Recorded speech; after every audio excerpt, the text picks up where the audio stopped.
pendant les 2 prochaines journées 4 questions fondamentales que nous souhaiterons aborder avec vous et nous espérons que ces 4 questions pourront nous permettre de cheminer ensemble vers des solutions concrètes. Alors, évidemment, la première question que nous allons nous poser, c'est quelles sont les meilleures pratiques en matière d'analyse stratégique en contexte institutionnel africain.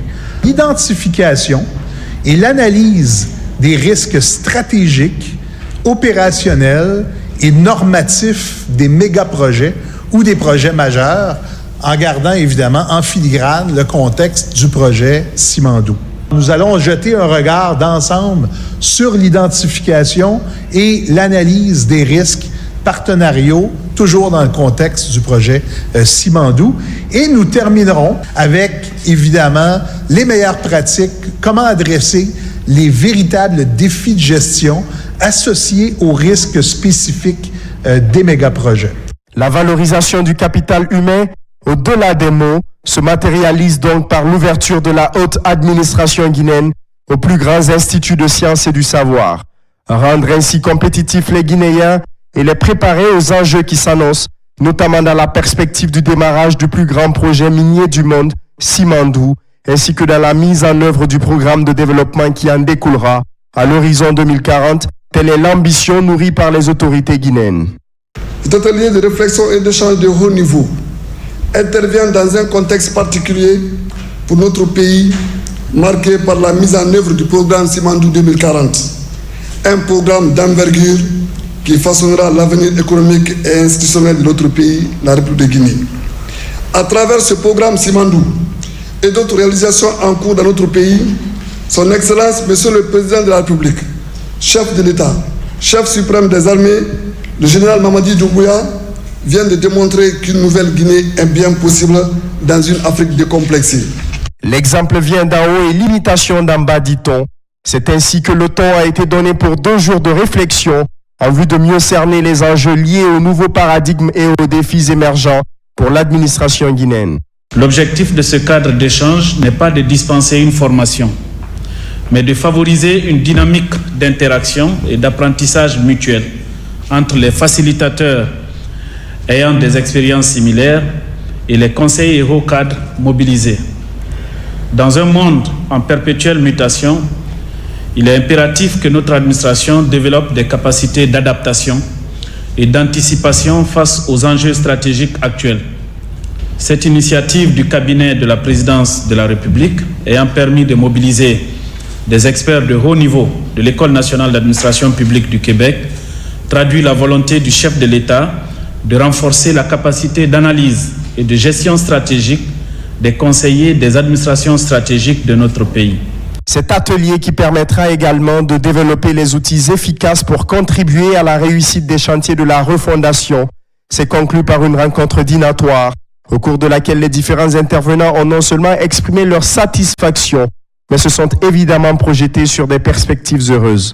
Le chef de la diplomatie guinéenne, le Dr Maurice Anda Kouyaté, qui a pris la parole au nom du gouvernement, ainsi que le représentant de la délégation canadienne, n'ont pas manqué de mots pour saluer la noblesse de l'initiative et la haute ambition du général Mamadi Doumbouya visant à valoriser et rendre performante l'administration guinéenne. Je suis sûr et certain que cette vision du chef de l'État sera une boussole pour le reste du monde, pour savoir que la base de tout pays, ce n'est pas les élections.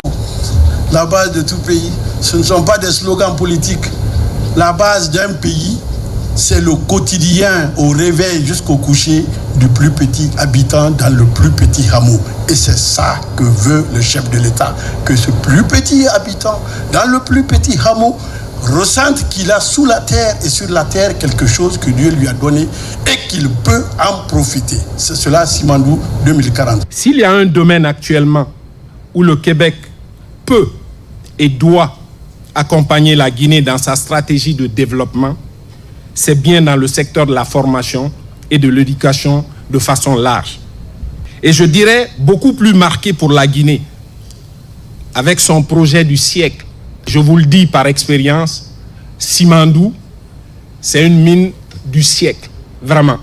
Parce que dans un siècle, c'est rare de voir deux projets comme Simandou. L'honneur est revenu ensuite à la ministre des Postes et Télécommunications en tant que fruit de l'enseignement supérieur canadien de s'adresser aux participants au nom du ministre directeur de cabinet.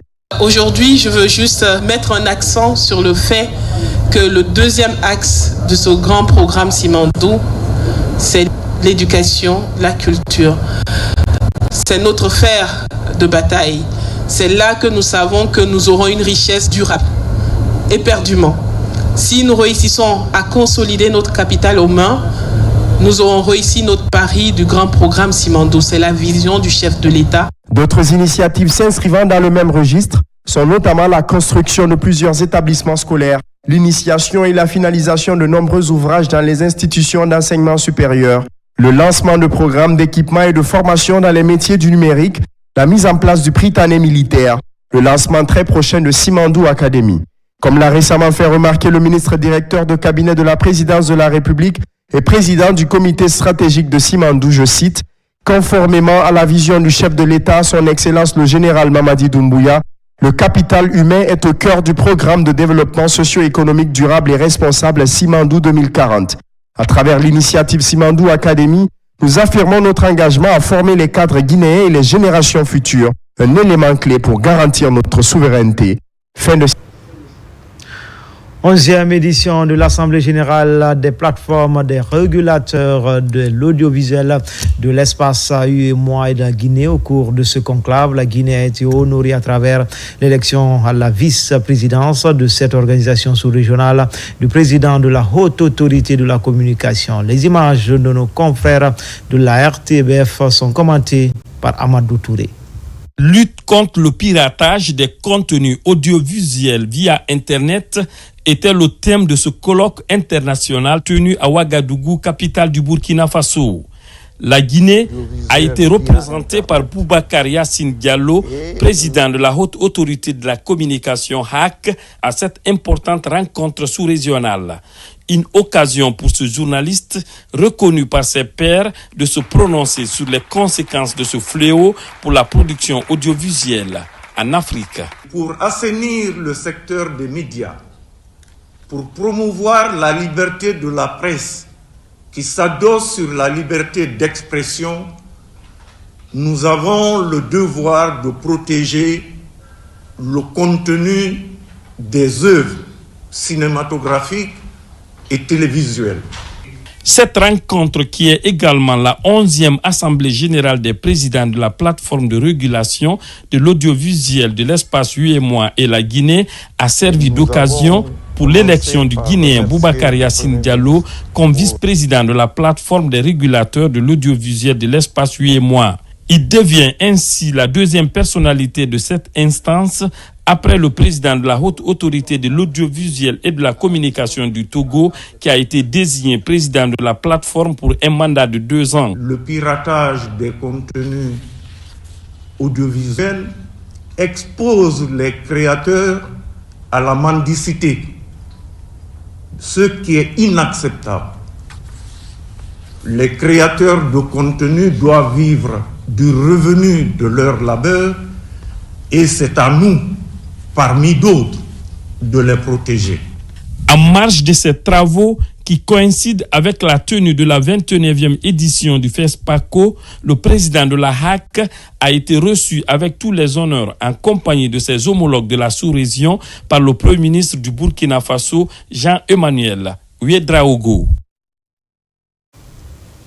Comme annoncé dans les titres, c'est officiel, la Banque centrale de Guinée inaugure une nouvelle agence à Kankan. L'édifice est implanté au quartier Korioulin pour livrer des opérations tant attendues, un modèle commercialement offensif et plus efficace au service des clients. En agrandissant ses écuries, la BCRG mise sur la proximité pour répondre aux besoins et exigences. Diamokaba. Ce 1er mars 2025 marque le 65e anniversaire de la création de la monnaie guinéenne. À Nabaya, cet événement historique est célébré par l'inauguration de la toute nouvelle agence régionale de la Banque centrale de la République de Guinée, BCRG, un édifice moderne qui symbolise l'engagement du pays vers une gestion monétaire plus performante et adaptée aux défis économiques actuels. Ce complexe moderne, répondant aux inspirations de son Excellence Monsieur le Président de la République, le général Mamadi Doumbouya, comprend un bâtiment principal R+2 extensible à R+5, une cantine moderne pour la restauration du personnel, un bâtiment d'habitation pour le chef d'agence et un immeuble d'habitation de 8 appartements pour les cadres. L'agence de Cancan dispose d'équipements modernes de dernière génération composés de 2 machines de tri BPS M7 pour le traitement de billets de banque, une machine Notapac pour l'emballage de billets de banque et une machine BDS 200 pour la destruction des billets retirés de la circulation. Ces équipements ont déjà apporté une amélioration importante dans la capacité de traitement de l'agence. Elle renforcera notre capacité à fluidifier les transactions monétaires et assurer un suivi de proximité avec les institutions financières locales. Je suis convaincu que ce joyau architectural permettra de renforcer la proximité des services financiers avec la population et à coup sûr d'améliorer le taux de bancarisation dans cette région. Dotée d'équipements de pointe, cette nouvelle infrastructure renforce la capacité de la BCRG à mobiliser et orienter efficacement les ressources financières, un atout stratégique pour accompagner le développement économique et social du pays. Avec l'inauguration de cette nouvelle agence, vous accentuez votre volonté de décentraliser vos services et vous rapprocher davantage des populations. Cela permettra à de nombreux citoyens et entrepreneurs de bénéficier de services financiers adaptés, de conseils avisés et de soutien à leurs projets. Avec cette inauguration, la Guinée réaffirme sa volonté d'adapter son système financier aux standards internationaux. Une avancée qui, au-delà d'un simple bâtiment, représente une vision, celle d'une économie nationale plus résiliente et tournée vers l'avenir. Qualification de l'administration guinéenne à la région de l'Abbé vient de clôturer le projet d'appui au perfectionnement de l'administration publique financé par l'Agence française de développement. Le PAPAP a permis de former 600 cadres intermédiaires dans les 4 régions naturelles à l'Abbé. C'est le ministre du Travail et de la Fonction publique qui a présidé la cérémonie de certification. Mamadi Terna Kamisoko. C'est un important projet qui se clôture. Le projet d'appui au perfectionnement de l'administration publique a permis la formation de 600 cadres intermédiaires dans les 4 régions naturelles du pays. L'AB, qui a constitué la dernière étape, vient de certifier 100 cadres de l'administration déconcentrée. Il nous a permis de développer de nouvelles compétences, de nous perfectionner et de se préparer à jouer un rôle actif dans le redressement de notre administration publique. Monsieur le ministre du Travail et de la Fonction publique, je tiens à vous féliciter pour votre leadership et votre engagement constant en faveur de la réforme de l'administration publique, de l'amélioration des capacités des agents de l'État et du renforcement de la qualité du service public de notre administration. Le PAPAP est financé à hauteur d'1,3 million d'euros par l'Agence française de développement et mis en œuvre par Expertise France et l'Institut national de formation et de perfectionnement. C'est l'occasion de rendre un vivant hommage à toutes ces femmes et à tous ces hommes qui viennent de boucler 6 semaines de formation pratique. Donc 6 semaines d'apprentissage, d'acquisition de nouvelles méthodes, de nouveaux outils et de nouvelles techniques qui devront leur permettre de fluidifier leur travail au quotidien. Désormais, nous voulons cultiver l'excellence. L'élite qu'on identifie parmi vous, l'État, conformément à la vision du chef de l'État, veut désormais pousser les gens là au niveau le plus élevé dans les sphères de l'État. C'est pour cela les 5 meilleurs de chaque cohorte bénéficieront encore d'autres bourses de formation. Et à l'AB Mamou, on va faire une discrimination positive. On va prendre les 10 premiers. Parmi les plaidoyers faits par les cadres certifiés figurent la bonification en grade et la valorisation des certificats par la nomination à des postes de responsabilité. Avant de boucler son séjour de l'Abbé, le ministre Bruno s'est rendu au domicile du grand imam de la ville de Karamo Alpha Molabé pour des salutations d'usage. La maladie des muscles au cœur d'une rencontre entre spécialistes à Conakry pendant 3 jours. Ces acteurs du système système sanitaire local et experts venus de l'étranger sont passés à revue toutes les méthodes de lutte contre cette pathologie qui touche notamment les enfants. Maïmouna Bela Diallo et Jeanne Dunamou. C'est une maladie rare et méconnue, mais qui fait assez de dégâts, notamment chez les enfants de moins de 10 ans. La myopathie de Duchenne. C'est une pathologie musculaire détectée tôt, peut être suivie et traitée. D'où cette rencontre de Conakry pour renforcer les capacités opérationnelles des neurologues, pédiatres et autres agents de santé. Il existe en Guinée une proportion importante d'enfants et d'adultes avec des problèmes musculaires qui sont très mal pris en charge ou qui sont méconnus parfois. Et donc aujourd'hui, on a voulu faire une formation, un renforcement des capacités des pédiatres, des neurologues, des médecins physiques, des kinés, des infirmières, des étudiants, sur tout ce qui est pathologie neuromusculaire, sur tout ce qui est actualité de la prise en charge, mais aussi le diagnostic. Une plateforme de communication sera mise en place pour harmoniser les différentes méthodes et techniques de lutte contre cette pathologie, souvent fatale, surtout chez la petite enfance. Des maladies qui sont souvent invalidantes, parfois mortelles, même chez les enfants. Où donc on aurait tendance plutôt à être défaitiste, à baisser les bras. Et bien là, avec les professionnels qui sont réunis aujourd'hui avec nous, de voir qu'il y a un nouveau souffle qui apparaît pour mieux repérer ces malades ici en Guinée, mettre en place des structures de référence pour pouvoir orienter les familles et les enfants et pour une meilleure prise en charge et peut-être demain avoir accès à des médications qui sont beaucoup plus efficaces et qui pourraient changer le cours de la maladie de ces enfants. Ces maladies neuromusculaires comme la myopathie de Duchenne, c'est une maladie neurologique, ça fait partie des maladies rares. Et franchement, avec cette formation de ce jour, on a eu beaucoup d'informations et je sais que dans les jours à venir, tous les enfants qui consulteront au service de pédiatrie avec ces problèmes-là, franchement, nous n'allons pas passer à côté de ces problèmes. Cette rencontre qui s'est tenue pendant 3 jours a permis aux spécialistes en santé musculaire de développer des stratégies de croisade contre la myopathie qui touche environ 15 millions de personnes dans le monde. Planification familiale avec l'introduction du dioxyde hormonal dans le processus. Un atelier de dissémination des résultats de ce produit contraceptif est organisé. C'est une initiative du ministère de la Santé avec l'appui des partenaires comme l'UNFPA et JPIGO dans l'octroi des produits. Ibrahima Oulin Fofana et Jeanne Dunamou. Depuis 1 an, le gouvernement guinéen, à travers le ministère de la Santé et de l'Hygiène publique, a introduit le dioxyde hormonal pour assurer l'épanouissement des femmes en âge de procréation. C'est un appui des partenaires JPIGO et l'UNFPA qui ont apporté de l'aide financière et des produits. C'est une méthode qui aide les femmes à se planifier, une méthode de longue durée d'action.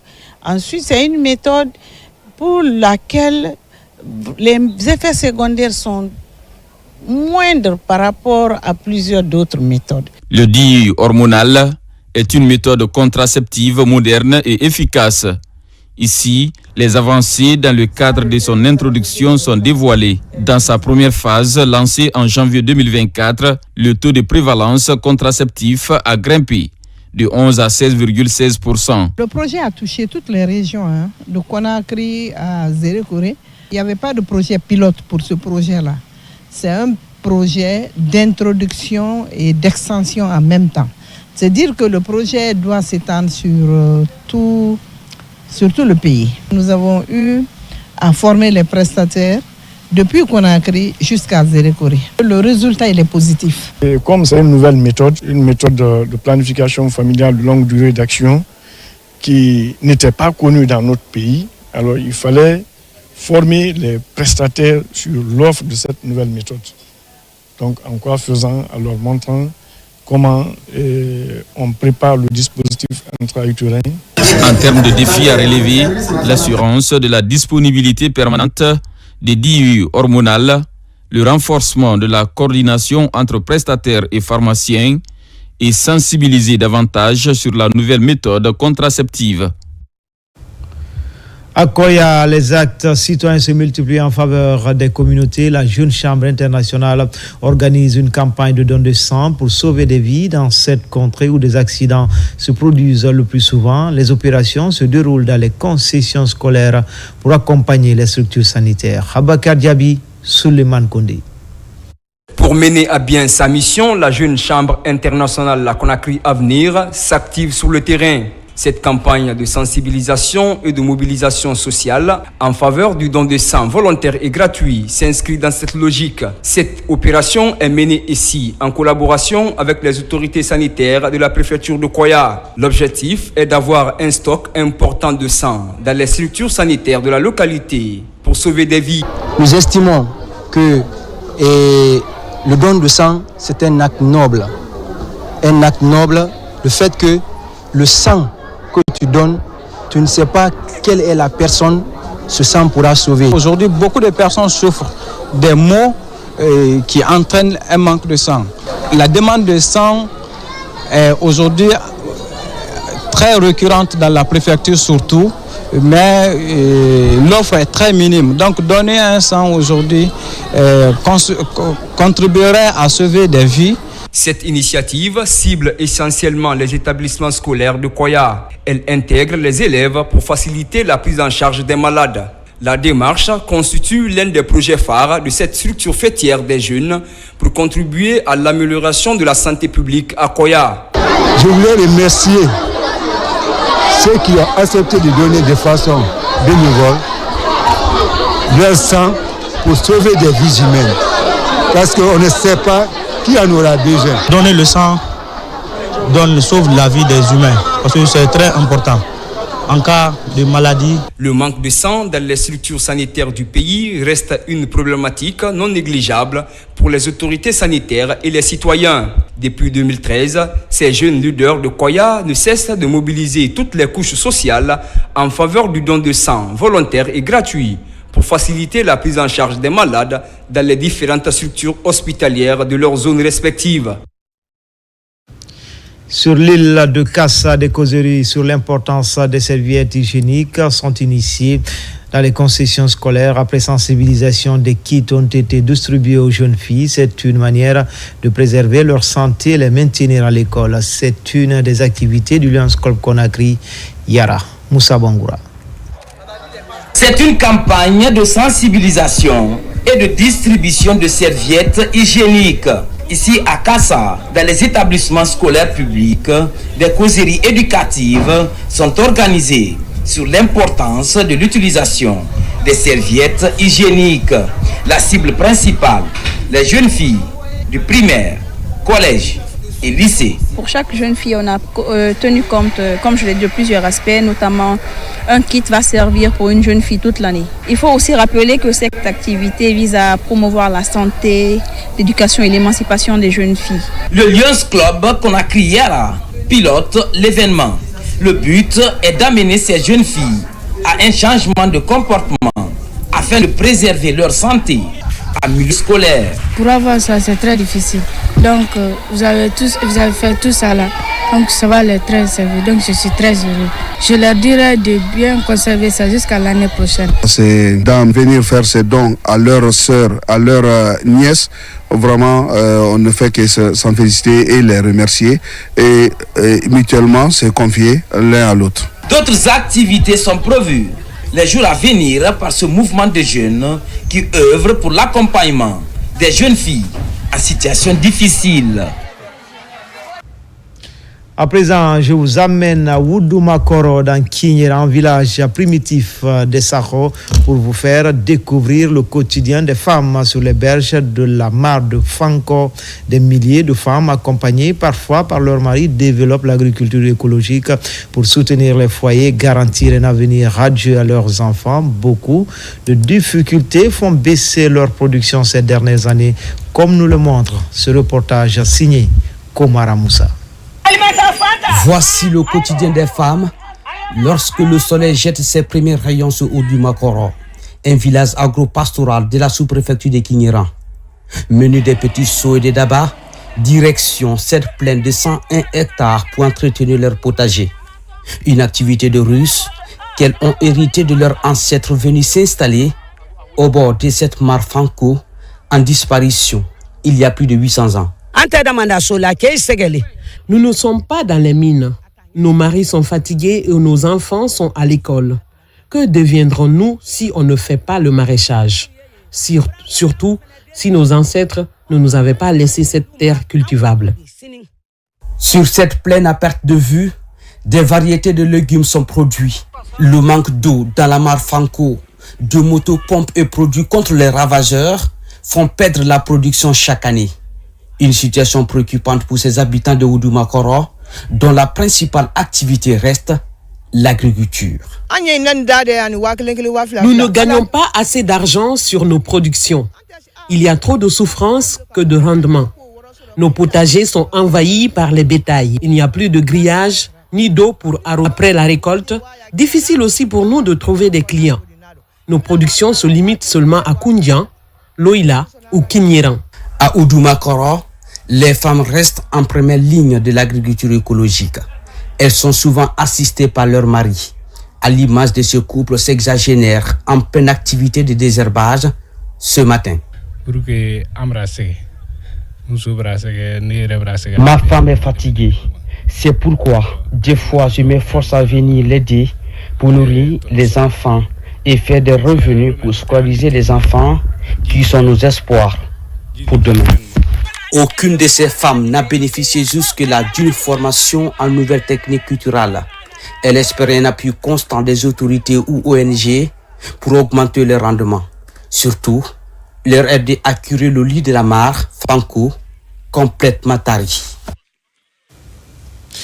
Dans le cadre de la promotion des nouvelles technologies de l'information et de la communication, des filles et femmes membres du Conseil national des femmes de Guinée sont à l'école à Kindia. La rencontre regroupe les points focaux communication de cette plateforme de la société civile. C'est une synergie ministère de la promotion féminine et le Fonds de consolidation de la paix. Alfaïsia Gaba, Fanalabaya Kamara. Selon une enquête menée par la Banque mondiale, les femmes ne représentent qu'un tiers de la main-d'œuvre dans les nouvelles technologies de l'information et de la communication, et le fossé est plus large en Afrique au sud du Sahara, avec seulement 37%. C'est pour inverser cette tendance que se tient cette rencontre de Kindia. À cette ère du numérique, l'accès aux services digitaux est essentiel pour l'autonomisation des femmes et la réduction des inégalités de genre.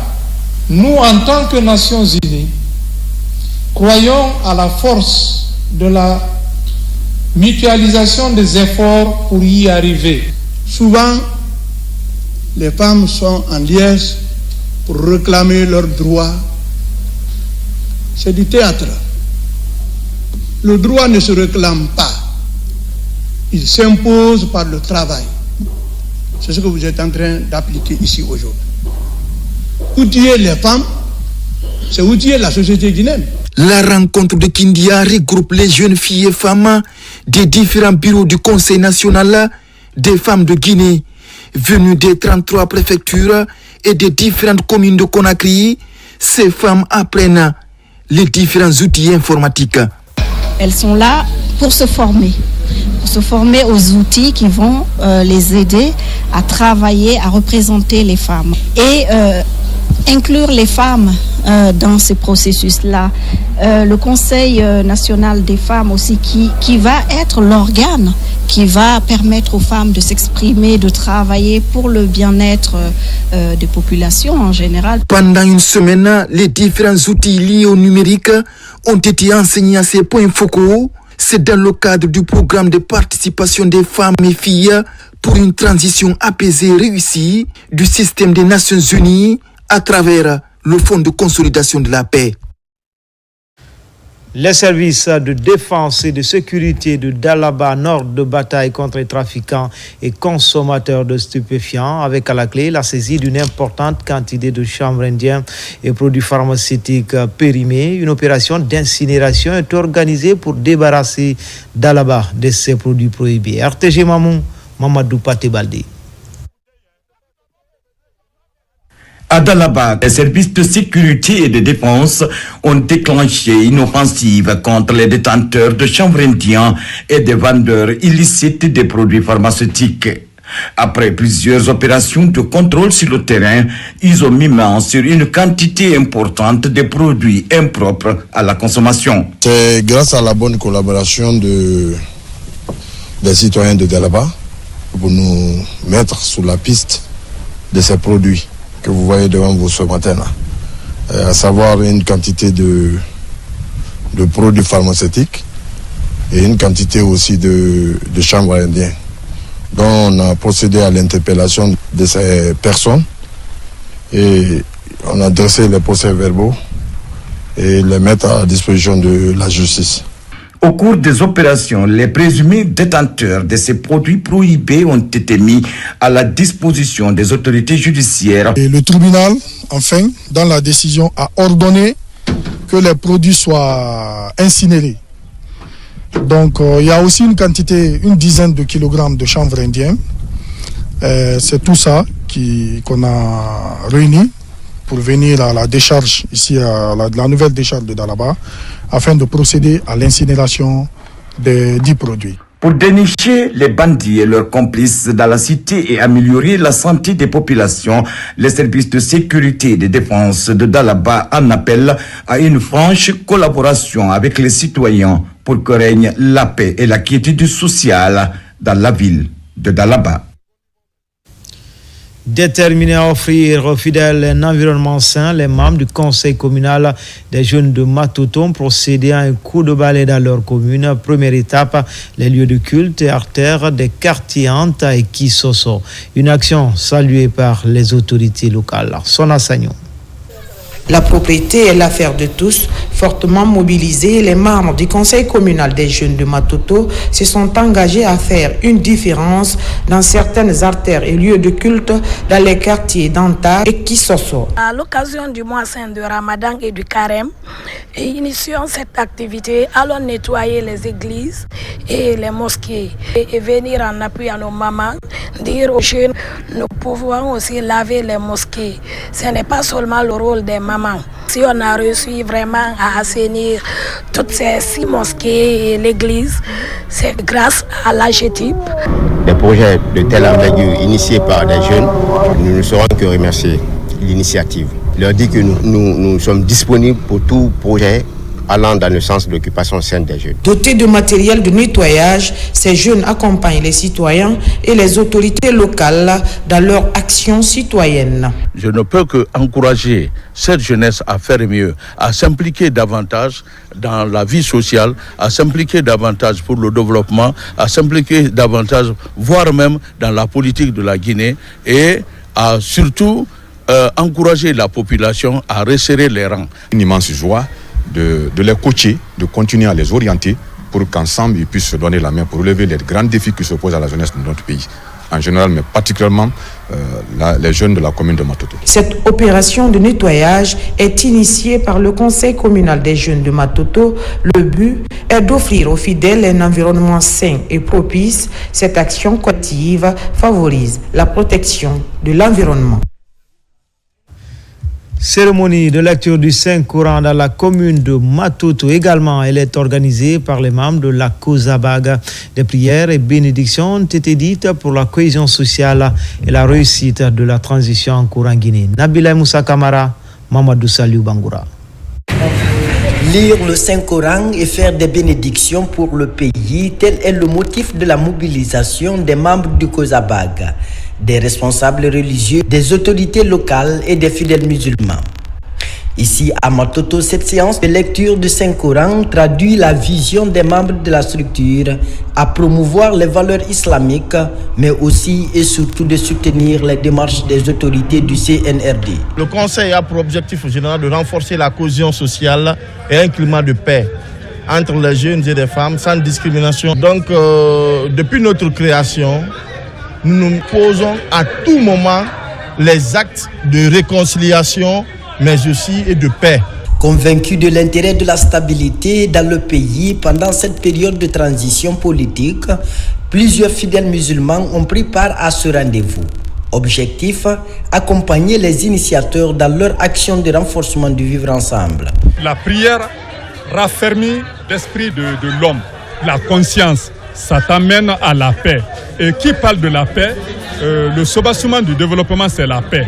Donc, tout croyant accepte la différence. Nous devons faire l'unification de la Basse-Guinée, une Basse-Guinée forte, comme je le disais tantôt, et surtout indivisible. Dans la recherche des voies et moyens pour préserver la tranquillité en Guinée, le COSABAG compte multiplier les séances de lecture du Saint-Coran et autres activités d'envergure. Pour les membres, la multiplication des efforts va mieux privilégier le climat de paix et de solidarité entre les citoyens. La mosquée Faisal de Conakry a servi aussi de cadre à une cérémonie de lecture du Saint-Coran. Elle est portée par la section syndicale du secrétariat général des affaires religieuses en partenariat avec la direction générale des pensions militaires et des anciens combattants. Adjudant-chef Oumar Kamara, il est correspondant de la presse militaire. Sur l'esplanade de la grande mosquée Faisal de Conakry, une cérémonie religieuse est organisée. Elle porte essentiellement sur la lecture du Saint-Coran afin d'implorer la grâce divine pour renforcer davantage la paix dans le pays. L'initiative est de la section syndicale du secrétariat général des affaires religieuses en synergie d'action avec la direction générale des pensions militaires et anciens combattants. Notre présence ici témoigne de notre attachement aux valeurs fondamentales qui nous unissent. La paix, la cohésion sociale et le vivre ensemble. Ces principes puisés dans les enseignements du Saint-Coran sont des piliers de toute société harmonieuse et prospère.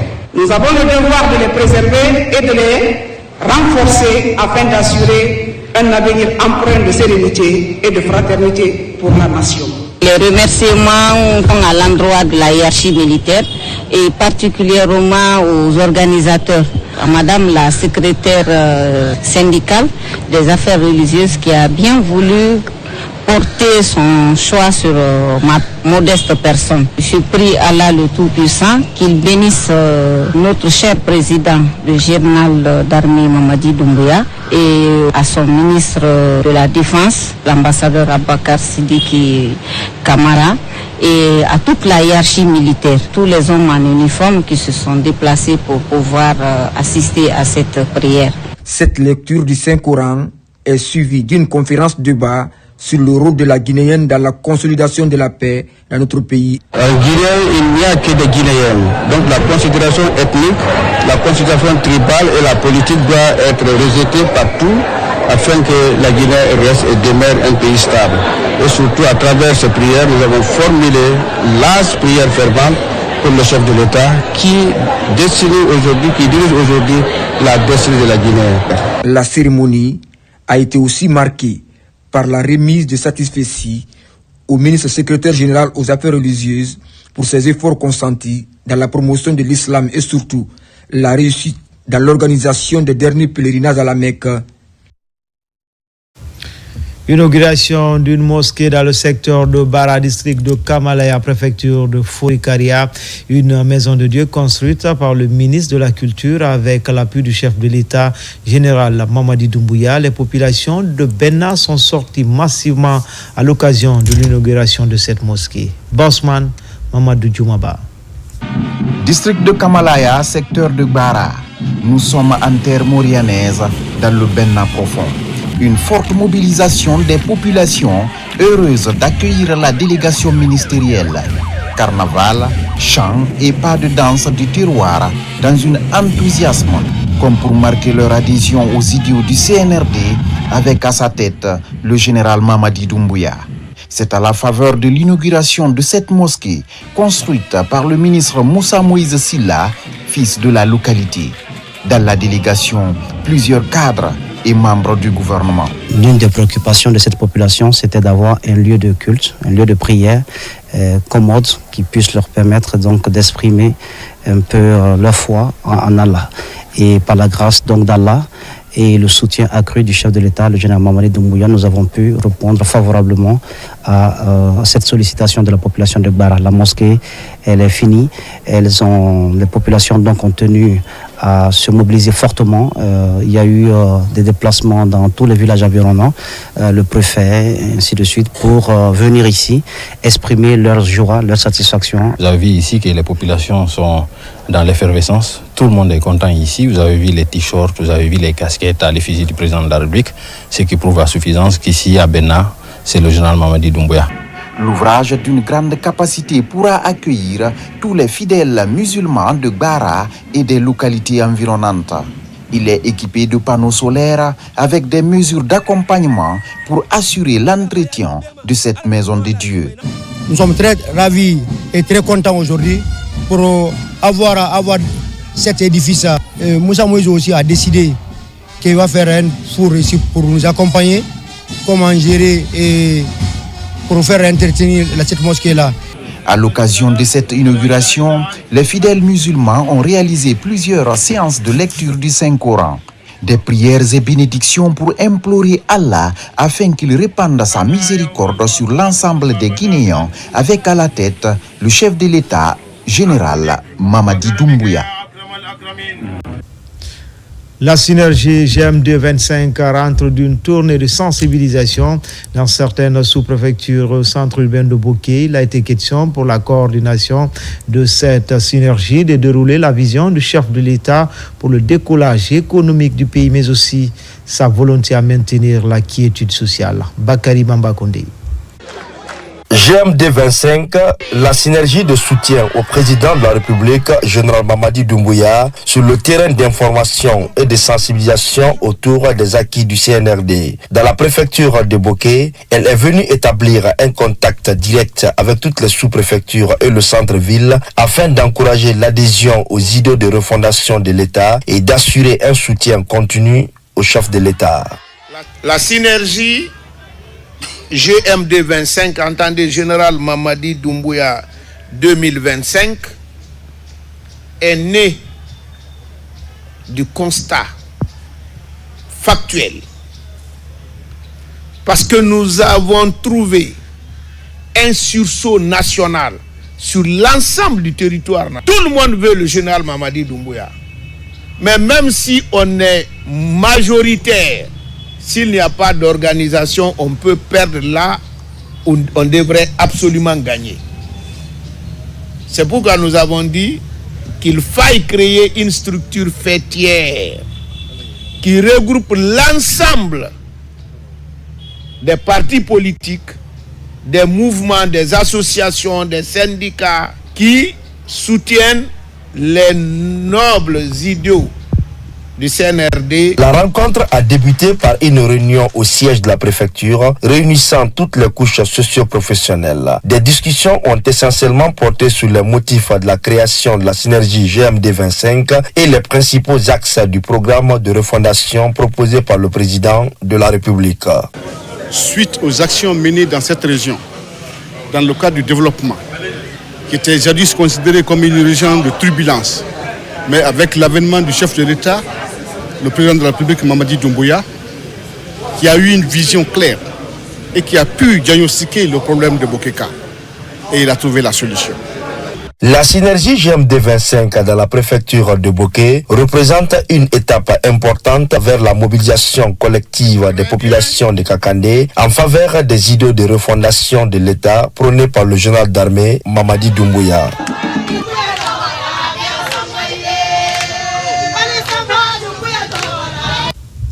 Action de soutien en faveur du CNRD sur le tour des membres de l'Union des jeunes pour le progrès de se mobiliser pour exprimer leur reconnaissance aux autorités de la transition venues des différents quartiers de Conakry. Ils se sont retrouvés à Dixine pour magnifier les acquis du CNRD. Mamadou Salouba. En guise de reconnaissance aux acquis de la transition, des mouvements de soutien ne cessent de voir le jour. Dans la commune de Ratoma, le mouvement Le Général Mamadi à la victoire vient d'être mis en place. Il est porté par les femmes issues de tous les domaines d'affaires. Ces femmes sont résolument engagées à accompagner les projets de développement enclenchés par le CNRD. En ce jour historique, nous nous rassemblons pour donner naissance à un mouvement porteur d'espoir et de renouveau. Un mouvement qui incarne la force, le courage et la détermination des femmes de notre nation guinéenne. Le nom que nous portons, Mouvement Le Général Mamadi à la victoire, est bien plus qu'un titre. Il est le reflet de notre engagement indéfectible envers l'avenir de notre nation. Ce baptême de feu mobilise non seulement les femmes, mais également plusieurs acteurs de la vie sociopolitique guinéenne. Ici, au carrefour Amdalaï, tous prônent la paix et la cohésion sociale en Guinée pour assurer un avenir meilleur à la nouvelle génération. Ce message est donc de dire à tous les travailleurs du peuple de Guinée, à chaque citoyen et citoyen, que tout ce que nous faisons comme acte, tout ce que nous posons comme acte, c'est dans l'intérêt de l'évolution, du développement de notre pays. Voilà ce que rêve le président. Ce que nous allons leur demander de faire toujours de la sensibilisation autour de l'unité nationale, autour de la cohésion sociale, autour du vivre ensemble. Et de ne pas oublier de faire de la sensibilisation pour que tout le monde ici à Ratoma puisse se recenser. Les activités du mouvement Le Général Mamadi à la victoire est désormais lancée. Ses membres ambitionnent déjà de mener les actions fortes sur le terrain en vue de soutenir le développement socio-économique amorcé par le gouvernement de la transition. Vous l'avez compris, à Conakry, les femmes adhèrent aux idéaux du CNRD de son président Ratouma. Le mouvement dénommé Général Mamadi à la victoire vient de lancer cette activité, un événement qui a mobilisé autorités communales et actrices de développement.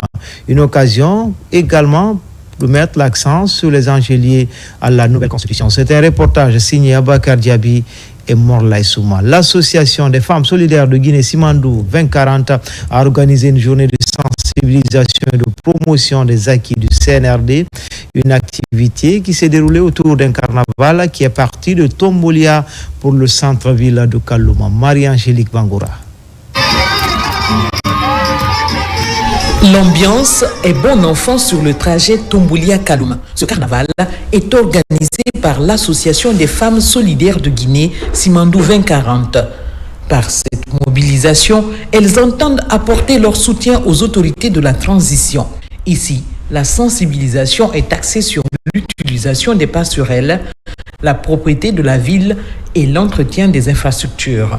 On a initié cette journée de sensibilisation pour reconnaître en première position les acquis de notre président Mamadi Doumbouya. En même temps, sensibiliser les citoyens par rapport à l'utilisation des passerelles sur les routes, à ne pas mettre les ordures sur les rues, à utiliser les poubelles et surtout à soutenir notre président, notre grand président, le général Mamadi Doumbouya. Parce que depuis qu'il est venu en 3 ans, on a vu ce qu'il a fait.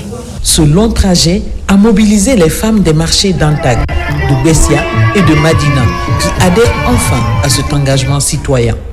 La liste de ces actions grandioses est longue, mais retenons entre autres l'augmentation des salaires de tous les fonctionnaires sans oublier les retraités, la construction des infrastructures au compte de tous les secteurs vitaux de la nation, l'amélioration du panier de la ménagère, le recrutement à la fonction publique de plusieurs fonctionnaires, bref, la refondation de tous les aspects fondamentaux de la vie de notre nation. Mise en place il y a quelques mois, l'Association des femmes solidaires de Guinée, Simandou 2040, compte soutenir et accompagner les acquis de la République.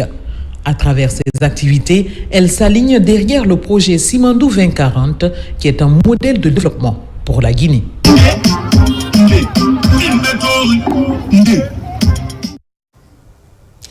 Et puis l'ambassadeur de France à Conakry sur le site de l'Académie KPC de Rorira.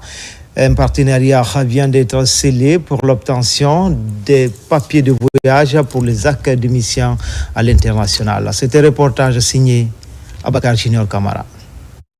L'Académie KPC s'ouvre au monde à travers la diplomatie offensive.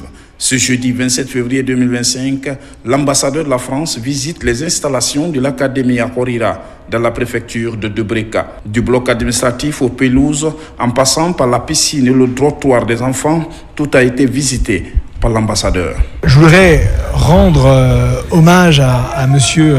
Kirfala Kamara et M. KPC pour cette incroyable institution qui vraiment donne des opportunités à des jeunes Guinéens de briller sur la future scène footballistique mondiale. On leur donne un projet de vie et je trouve ça extrêmement émouvant. La visite de l'ambassadeur de la France en Guinée est un ouf de soulagement pour l'équipe d'encadrement. Chaque année, l'Académie KPC affronte plusieurs clubs à l'international afin de mesurer sa performance, comme ce tournoi organisé entre plusieurs académies de la sous-région, fruit de la coopération professionnelle entre l'Académie et les autres clubs à travers le monde. Monsieur l'ambassadeur souhaitait s'enquérir un petit peu du projet de l'Académie KPC, donc c'est avec un grand plaisir que l'on a accueilli la délégation de l'ambassade française. L'Académie KPC, c'est une académie qui est bâtie sur 13 hectares et qui regroupe actuellement 50 footballeurs âgés de 12 à 16 ans. À partir de la rentrée prochaine, nous aurons à peu près 70 footballeurs âgés de 12 à 18 ans et l'académie tournera à plein régime. C'est une académie qui est construite sur un triple projet. Il y a un versant footballistique, bien sûr, parce que c'est une académie de foot. Il y a un versant éducatif, où on essaye d'inculquer les valeurs qui permettront aux enfants d'être des bons hommes. Le partenariat entre l'académie et les autres nations de football se renforce depuis plusieurs années. D'autres académies de la sous-région sont reçues en Guinée afin de partager leur expérience dans la formation des futurs footballeurs professionnels de Guinée. Enfin, culture, le Ballet africain de Guinée recrute 50 nouveaux artistes pour la relance de ce groupe légendaire. Le casting est organisé à la Maison des Jeunes de Taouya, c'est dans la commune de Ratoma. Parmi les invités, notre reporter Mohamed Troua Kamara. Suivez son reportage.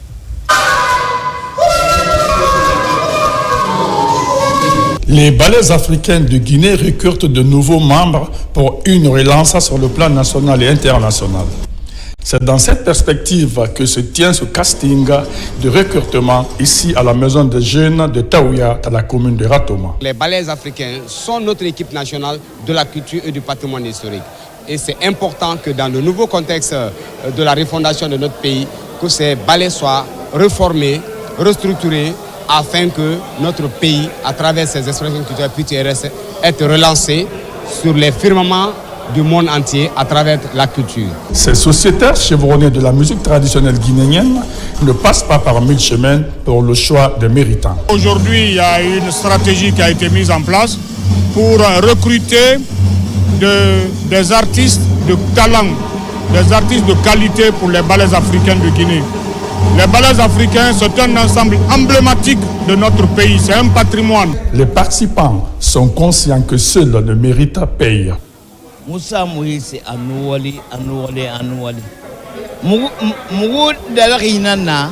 Notre promotion est déjà à la retraite. C'est pourquoi nous sommes en train de recruter les nouveaux, associés de quelques anciens. Nous remercions le ministre de la Culture et le président général Mamadi Doumbouya pour cette initiative. Les critères de recrutement sont basés sur l'esprit de partage, d'équipe et être de nationalité guinéenne. Danseurs, acrobates, chanteurs et instrumentalistes rivalisent donc pour être parmi les 50 meilleurs qui seront retenus. C'était tout pour les infos. Tout le plaisir a été pour moi de vous servir. L'information se poursuit sur le www.rtgguinée.info. À demain pour d'autres actualités sur la Guinée, notre paradis terre de richesse et d'innovation. Inch'Allah.